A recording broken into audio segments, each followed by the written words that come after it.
5 mitos yang salah yang sering diulang-ulang saat perang Israel versus Palestina pecah. Pada 7 Oktober 2023 pagi, Harokah Mukawaroh Al-Islamiyah atau Gerakan Perlawanan Islam atau Hamas yang memerintah jalur Gaza melancarkan serangan dadakan dan masif ke wilayah selatan Israel. Dalam serangan ini, Hamas tak hanya berhasil meluncurkan 3 ribuan rudal dalam waktu 20 menit, tetapi juga mampu melakukan infiltrasi ke wilayah musuh yang dijaga ketat. Pada hari ketiga, tak kurang dari 700 tentara dan warga sipil Israel itu tewas. Seratusan lainnya ditawan oleh Hamas. Israel pun langsung mengumumkan negara dalam keadaan perang dan melancarkan serangan balasan yang masif pula. Sampai sekarang, konflik antara dua negara ini memicu perdebatan dan simpati masyarakat dunia yang besar. Perang propaganda di sosial media juga terus bermunculan, tapi mirisnya propaganda dan mitos-mitos yang salah terkait konflik dua negara ini juga ikut diputar berulang-ulang seperti tahun-tahun sebelumnya, sehingga memperparah keributan antara dua negara ini. Apa saja sih hal-hal salah terkait konflik Israel-Palestina ini yang terus diputar sampai sekarang? Yang pertama, ini adalah perang agama. Istilah perang agama sering menjadi propaganda dalam unggahan-unggahan di sosial media yang membahas perang ini. Apalagi petinggi-petinggi Hamas juga sering menggunakan propaganda perang agama untuk meraih simpati publik. Perang ini kerap digambarkan sebagai perang agama antara Islam melawan Yahudi. Muhammad Al-Deif, pemimpin Brigade Al-Qassam, salah satu organisasi sayap Hamas, juga mengunggah sebuah video dalam akun X yang mengajak negara-negara Islam untuk terlibat dalam jihad pembebasan Masjidil Aqsa. Pihak Hamas kerap sekali menggunakan sentimen agama Islam demi menarik simpati massa. Seolah-olah perang ini adalah perang umat Islam yang diwakili oleh Palestina melawan umat Yahudi yang diwakili oleh Israel. Dan perangnya adalah karena tujuan atau alasan agama. Mentang-mentang ada ayat dalam Al-Quran yang terjemahan literalnya mengarah ke kebencian terhadap umat Yahudi tanpa ditafsirkan dengan akal terlebih dahulu. Konteks menyelamatkan atau membebaskan Masjidil Aqsa juga sering dikumandangkan oleh pihak Hamas untuk menarik dukungan. Mentang-mentang Masjidil Aqsa adalah tempat terpenting nomor 2 setelah Masjidil Haram, dan ada kisah akhir zaman yang menceritakan kemenangan umat Islam terhadap Yahudi dengan menguasai Masjidil Aqsa. Padahal yang sesungguhnya terjadi adalah perang perebutan negara antara Israel dengan Palestina. Bagi warga Palestina, Israel adalah penjajah, sedangkan bagi Israel, Hamas adalah teroris yang ingin memerdekakan Palestina, menghapus wilayah Israel dan mendirikan negara Islam di sana, mirip seperti kelakuan ISIS. 2. Hamas mewakili pembebasan Palestina dan jihad Islam. Orang sering salah sangka mengira Hamas dan Palestina adalah sama, padahal tidak. Palestina adalah negara yang kini terdiri dari tepi barat dan jalur Gaza, sedangkan Hamas adalah kelompok jihadis yang menguasai jalur Gaza, dan mereka sebenarnya adalah pergerakan Islam fundamentalis yang kerap melakukan kekerasan, bahkan kepada rakyat Palestina sendiri yang ingin berdamai dengan Israel. Sebenarnya, pemerintahan Israel yang sah itu dipegang oleh Dewan Nasional Palestina. Sedangkan untuk urusan kemerdekaan Palestina, sudah ada yang namanya Organisasi Pembebasan Palestina atau Palestine Liberation Organization atau PLO. PLO ini ditunjuk sendiri oleh Liga Arab pada tahun 1974 sebagai wakil sah rakyat Palestina dan mendapatkan status sebagai pengamat di PBB sebagai non-state. Dan di PBB, PLO lah yang punya hak untuk berbicara di Majelis Umum PBB. Sedangkan Hamas bukanlah organisasi yang diakui oleh dunia internasional, apalagi PBB, sebagai wakil sah rakyat Palestina dalam politik. Sebenarnya, kesepakatan damai antara Israel dengan Palestina yang diwakili oleh PLO sudah pernah tercapai di tahun 1993. Waktu itu, PLO bersedia menerima eksistensi negara Israel dan menghentikan serta menolak segala bentuk kekerasan dan terorisme di Palestina, sehingga Israel serta Palestina bisa hidup berdampingan. Tapi Hamas tidak pernah mengakui ini. Pada tahun 2007, Hamas mulai mengambil alih jalur Gaza, melancarkan serangkaian serangan terhadap Israel, berusaha menghapuskan Israel dari seluruh wilayah Palestina, tapi dengan paham politik dan agama yang sangat keras. Bahkan saking kerasnya, orang Palestina sendiri yang memilih untuk berdamai dengan Israel akan langsung dibunuh atau disiksa oleh Hamas. Tindakan Hamas yang penuh dengan teror dan kekerasan inilah yang membuat Hamas dianggap sebagai kelompok teroris oleh dunia barat.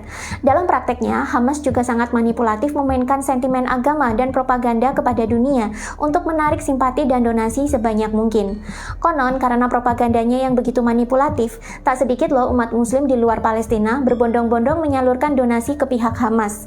Sedangkan yang rakyat Palestina asli dan benar-benar membutuhkan bantuan justru tidak mendapatkan donasi.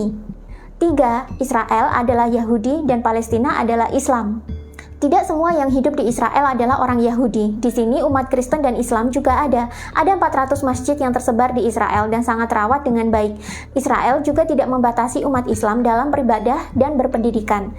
Demikian juga dengan Palestina. Yang tinggal di sana bukan hanya orang Islam saja, tapi di sana juga ada orang Kristen, orang Yahudi, orang Zoroastrianisme, dan beragam bentuk agama minoritas lainnya yang semuanya hidup berdampingan.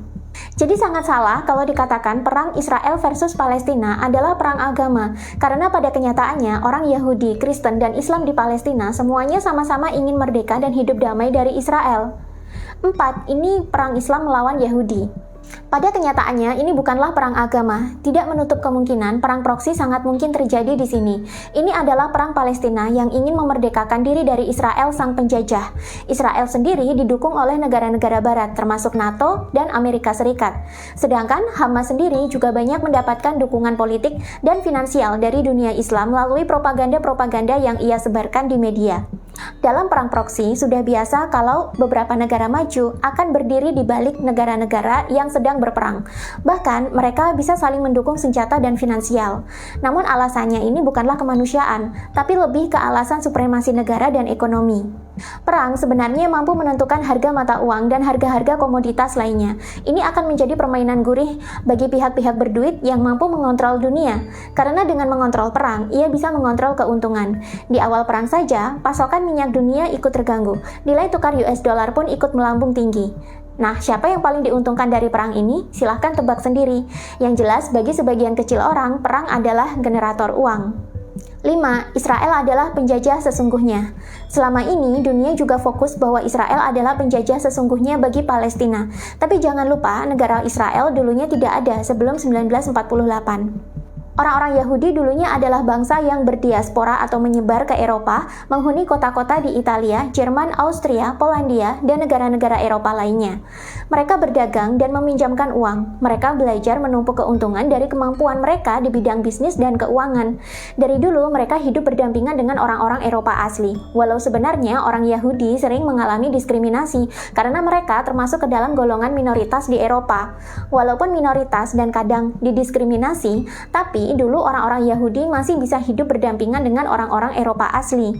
Masalah mulai muncul saat Adolf Hitler naik menjadi penguasa Jerman. Melalui politik ras Aryanya, ia berusaha membersihkan Jerman dan negara-negara taklukan dari ras-ras selain ras Eropa atau ras Arya.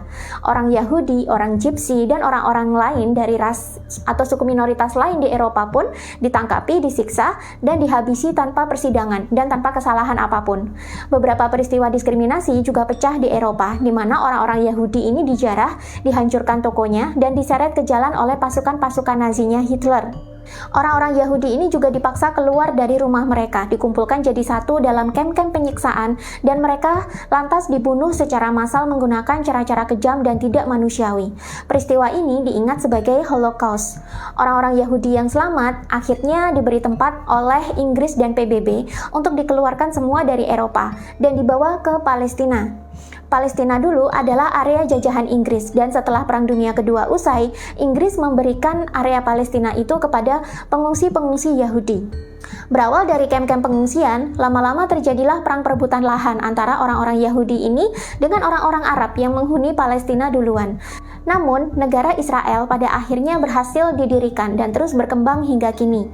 Inggris yang memulai duluan, mereka justru cuci tangan. Dan rakyat Palestina yang tidak rela tanahnya direbut Israel, terus melakukan pemberontakan dan berusaha memerdekakan diri. Kesepakatan damai pernah diupayakan antara PLO dengan pihak Israel, tapi Hamas merusaknya dan bersikeras menghapus Israel dari tanah Palestina dengan cara-cara teroris yang kejam. Dan sampai sekarang perseteruan dua negara ini tidak berhenti-berhenti. Setiap tahun, dua negara ini selalu bergejolak memancing perhatian publik dan uang terus-menerus mengalir ke dua negara ini sebagai bahan bakar perang. Inilah kenapa konflik ini tak kunjung bisa berakhir, karena suplai uangnya juga terus mengalir ke kedua belah pihak, baik Israel maupun Hamas. Dan propaganda-propaganda yang salah terus dilancarkan di media selama perang pecah, sehingga simpati publik berdatangan, negara-negara barat bermain di balik Israel, dan dunia Islam simpati lalu memberikan donasi-donasi besar-besaran ke Hamas.